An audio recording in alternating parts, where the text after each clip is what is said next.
and then gone into another unit or into the parking garage or something, there is a pretty high level of certainty, but not 100% that they went upstairs. We watched them walk up onto this patio right here, It's just so funny. They all pull up. He's like, get out. He's like, okay, I'll get out. See ya. Let me get to my parking spot first. Oh, hell. No, forget it. To jump out a window into Forget He this just shit. looks all back at him. story. I'm not even sure that there's windows Like, on that make side. sure you get my face on that camera, bitches. Pretty high level of certainty, not 100%, but they have the entire. You're running up them stairs two at a time. And Desmond, when that suspect pulled in and the gate opened, I'm See, he guessing could have that easily gate run had up to that be whole propped causeway, just open with, some kind of clicker, or when you pulled up to it. But it was a few seconds that went by. for Now, that what? Now, gate if to he was open smart, up, what do you do is wide jump in the enough that shower, suspect could get his car through there. get all, be Man, all I've been here the whole lathered up. time. And whenever they open up the door, just be like, man, you saying all those black people look the same or some shit? What's wrong with you bitches, man? Man, I've been taking a shower. Well, you're all, I mean, these are your clothes, right? Man, of course those are my clothes. That doesn't mean shit. I've been in here taking a shower. I take long showers. The water's cold. Man, I like cold showers. I ran it so long the water got cold. I don't know. I try to look like a white man, bitches. Leave me the fuck alone. Yeah, with some kind of clicker. Boy, that's a euphemism there. We don't call it a remote control. We call it there a clicker there.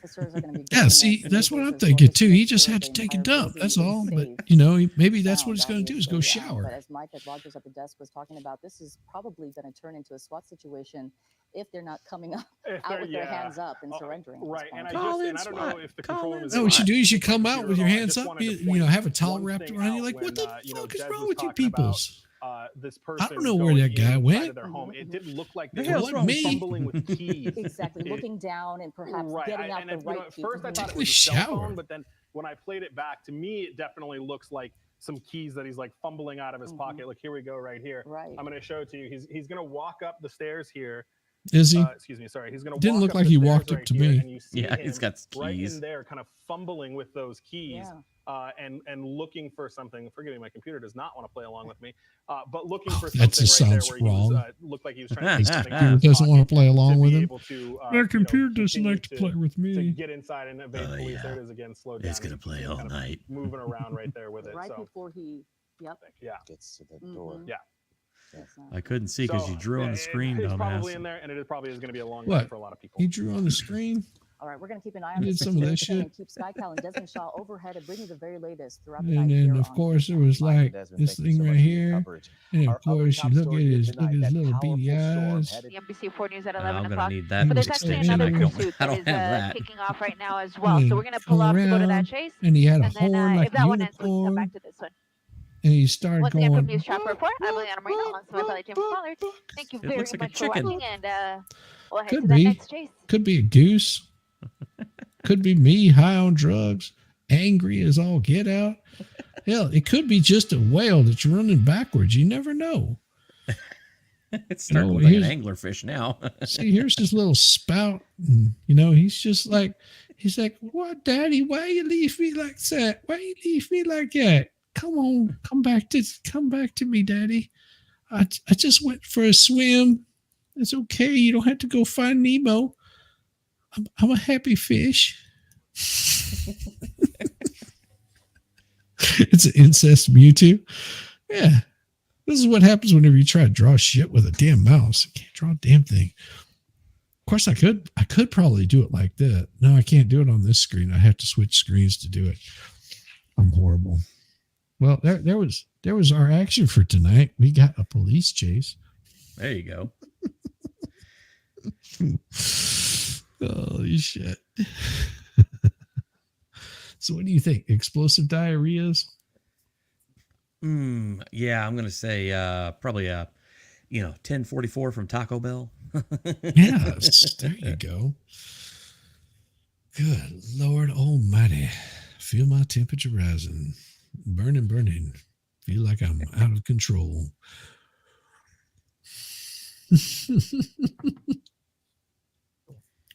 I have had so much to drink tonight. It's so bad.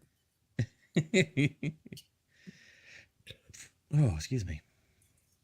Of course, that's been spread out over Several hours. yeah, I mean, at least 5 hours at this point. So So I think I'm good. NFL playback. Oh yeah, I've done that kind of stuff before where I'm doing a stream, and that was something I got from Baker. He was like, "Oh yeah, I got this thing you can actually draw on the screen. So if you're like trying to point at something, it makes it so much easier." I was like, "Oh, I need that. What is it?" Yeah, I'm gonna need that too. Yeah, it's just an add-on. It's called Page Marker. If like you do a page, you like go to your add-ons and then do a search for Page Marker. It just and you can change the color of the marker or whatever. It initially shows as red, but you can change the color of it. Adds right to your browser, and you can thicken it up if you need to. You can make it like bolder, make it erase. You can erase sections of it, go back. Like, you can also pretty awesome. Yep. Add to Chrome. Yep. Super easy to use. Fantastic. Yes. Thick. Yes. Thick. That's what she said. Thick is so thick. Thick and juicy. Thick and juicy like she likes it. My woman likes it thick and juicy. What are you talking about? Talking about her hamburger, bitch. What you mean? Nah, fuck you thinking I'm meaning. Well, what you think I'm talking about? What you talking about, Willis? What you talking about? What else would I be talking about? Of course, I was talking about the hamburgers.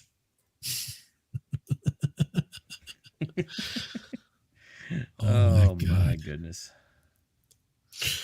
Yeah, so last night I had Solomon Anderson on here. Oh my gosh. Oh, that was cool. That man is such a good person. I mean, I love Saul. He's so great.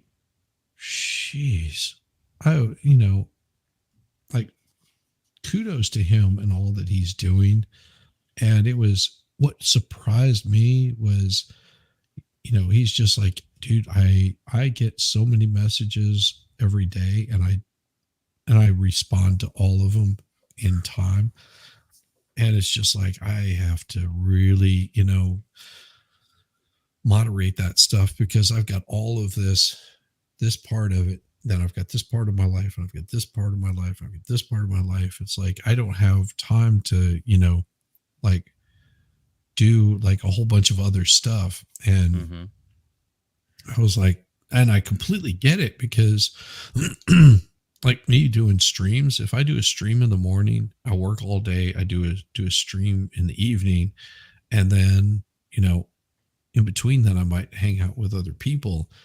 And then I just like other stuff will fall through the cracks like really quick. Boom, boom, boom, boom. And I'm like, fuck, how quick that can fall apart. And just imagine you're doing your life. You've got, you get this woman that you're really into. You got a kid on the way. You got all this other stuff going on. Then, here you are seeing some fuckery happen with your brother and you're trying to do everything you can to help him out. And holy shit, it just upends every single thing, every plan, every move that you make. You're just like doing the best that you can to, fuck me. Oh my, much. I mean, the man has the patience of a saint, if you ask me. Yes. Yes. I mean, the stuff that I had to say about Sadie on those streams, those are kinds of things that you can't say because yeah. He's like, yeah, he's more concerned with getting the appeal taken care of and moving on to the next step, right. And all these kinds of things are just proof of the kind of shoddy police work that was going on. No matter how you feel about Sadie or any of that stuff. I mean, yeah, there's a bunch of stuff going on there, but the police base their entire investigation off of one single person thinking that this person did it. It's like they had this case solved within the first 2 hours of her reporting, or first 3 hours of her reporting it. It's like, what the hell? And it's ridiculous too, because the further you dig into that, the more BS you come across. Yeah. Like, why would Yeah. you guys go after this guy after that kind of stuff? Met Gary Coleman once. Yeah, I'm trying to think. What was the other guy that was really small? Fuck, I can't think of the name of him. I ran into Manny him. Mo? No. He was also another actor, like child actor that was really short. Oh fuck, what is his name? Damn it. Because Gary Coleman was like 70s. This guy was more popular in the 80s or 90s, 80s and 90s. He actually ended up working as a security guard at a couple of different places. I don't know. Webster. Does that sound right? Sounds kind of right. Yeah. I think that's right. I used to run into him all the time. And of course, Ludacris used to hang out at Twain's there in downtown Decatur all the time, and would run into him quite often. Just playing pool, it wouldn't be abnormal to sit there and play a game of pool with Ludacris, That's and he wild. didn't have like some posse or some crap like that hanging out with him. He would just show up there, maybe with a friend or two, and he would just hang out and was cool with everybody. He didn't look at you like you're black, white, or anything like that. It's just like, if you came up and you're just like, oh, Ludacris, you're Ludacris, you'd just be like, yeah, fuck off. I mean, I'm playing pool. It's like if you came over there and you're just like, hey, next round, you want to play? You'd be like, cool. And you play, he would shoot the shit with you and hang out, just be like cool as hell. Oh shit, I forgot to tell somebody my story about Diana Ross. It's a spicy one. Damn it. I just now remembered that whenever he is, Webster. Too hot for TV. Davis. I think that's who his name was. Yeah. Warwick Davis. I think he was Willow, if I remember right. I'm trying to think. What was dude's name? Guy that played Webster.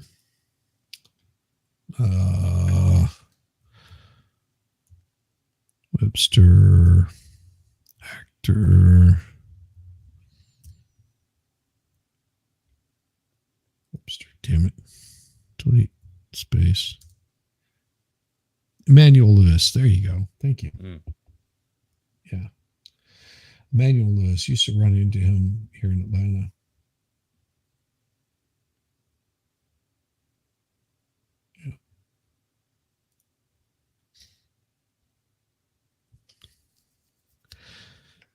Yeah, Clark. He earned a bachelor's degree from Clark University. Oh, he's also a practitioner of Taekwondo. Didn't know that. Huh. Yep.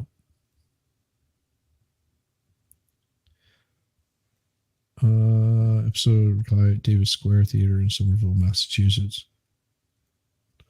Yeah, he was here in Atlanta for a while, and then he just sort of moved on. Yeah, Emmanuel Lewis. And then there was also I used to just run into all kinds of people. Like Keith Sweat had a club here in Atlanta.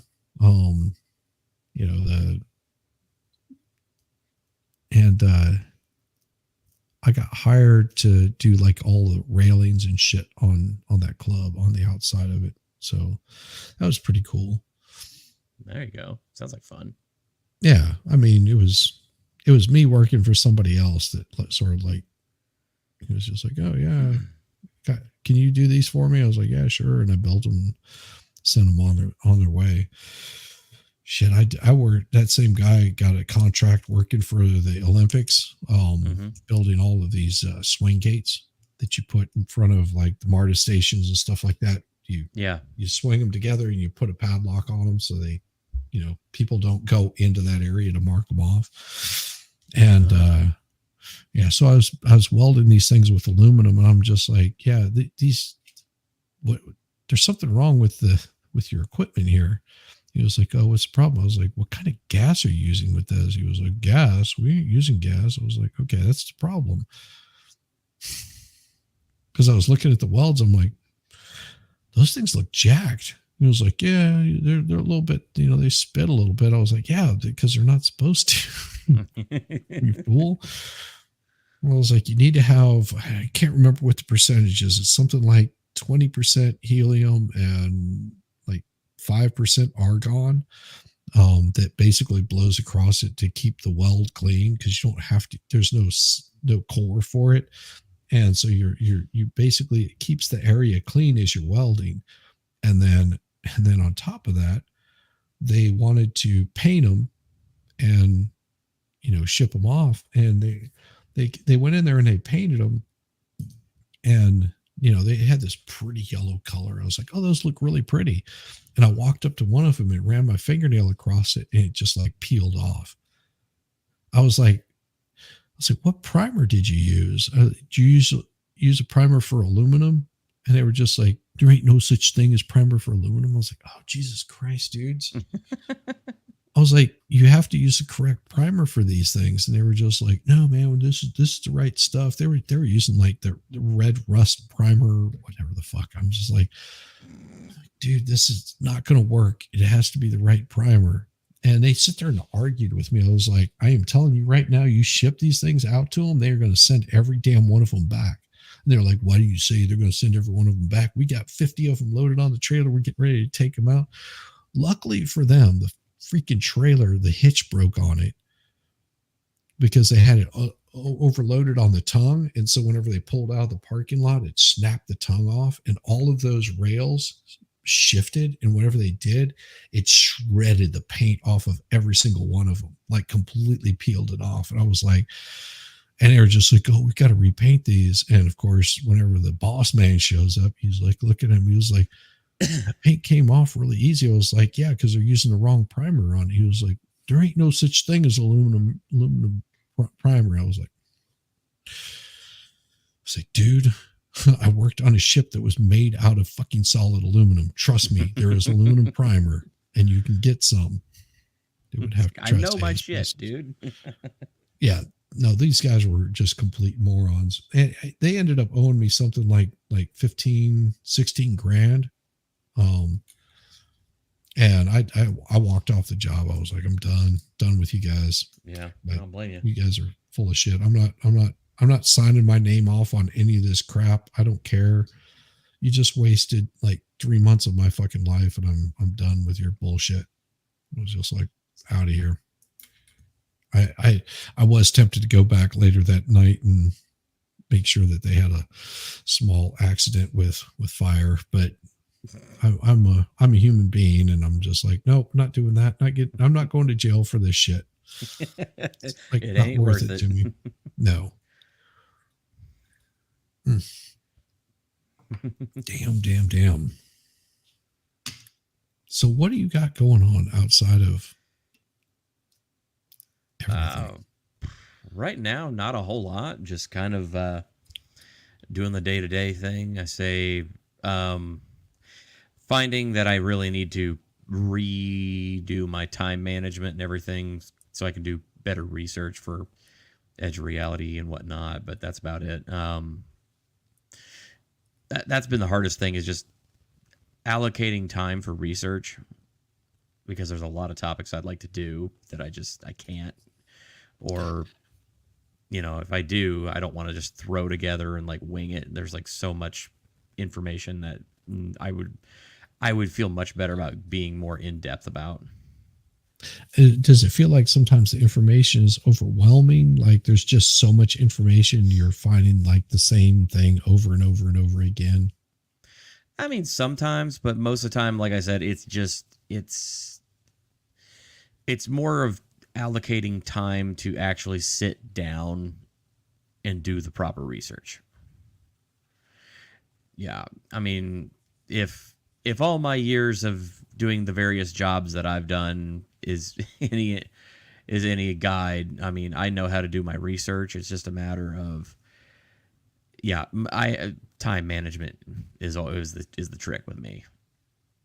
Yeah. I think that is one of the issues that I run into, especially doing the early morning show, on throughout the week.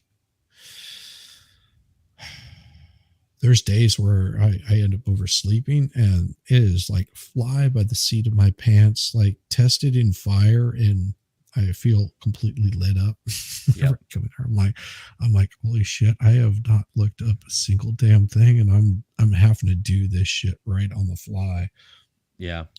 You know, lucky for me, I sort of keep my ear to the ground for different things that attract my attention, where I'm like, I want to cover this right here. I just need to find time to cover it. And those are sort of the ones I save in the background. Like tonight, I was not expecting to be going and doing a 3-hour show. Fuck. Yeah. 3 fucking hours. I was not expecting to do a 3-hour show. And the whole night I've just been flying by the seat of my pants, just like, what the fuck ever. I don't care. Mhm. What else am I going to be doing this time of night? Yeah, you know, potato. I mean, I Might take could Gary Coleman off the screen there. Oh yeah, sorry, Gary Coleman. Sorry. What? You came pretty late. Well, you can come anytime you want to, Aaron. Come. By the way, early. Giggity.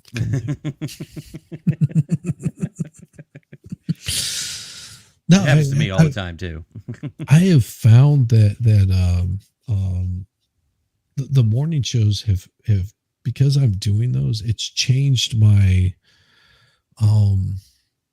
my sleeping schedule like drastically and helped out quite a bit. So I end up getting that decent night's sleep that I need most of the time. Unless, of course, I get derailed by the expert, which happens. He's really good at that. but it does force me to say, okay, this is my cutoff time. I need to cut off at this time and say, I'm done. I'm out.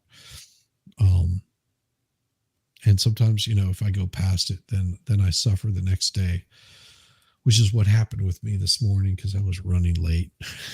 That was so hilarious. Like Rabbit sent me a message just like, you have a show that you're supposed to be doing. I was like, yes, I'm on my way. I'm sorry. It happens. It does. No problems. Experts like, I miss Friday Night Live so much right now. FNL so much right now. Well, dude, if you're sick, then, heal up. Take a week. It's fine. Get better, and then come back and do it twice as hard the next time. Yes. Yeah, I mean, I threw out some invites to a whole bunch of people. I was just like, if you're wanting to come on, feel free. But they're just like, fuck no. We are taking the night off. We are running and hiding as far away as we can. Shit, I don't even know who all is streaming tonight. Yeah, I don't even know either. Let's go see who's live right now. Who do we have live on the interwebs? Because I'm gonna redirect everybody somewhere. Right now I only see us and Jeff. Oh, I've got the place. I know exactly where I'm sending all you folks. Oh boy. Oh yeah.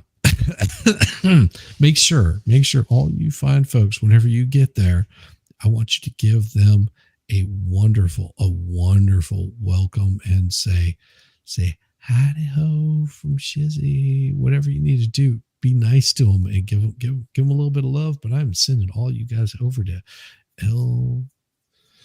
Lost Souls TC in chat. Oh, there you go.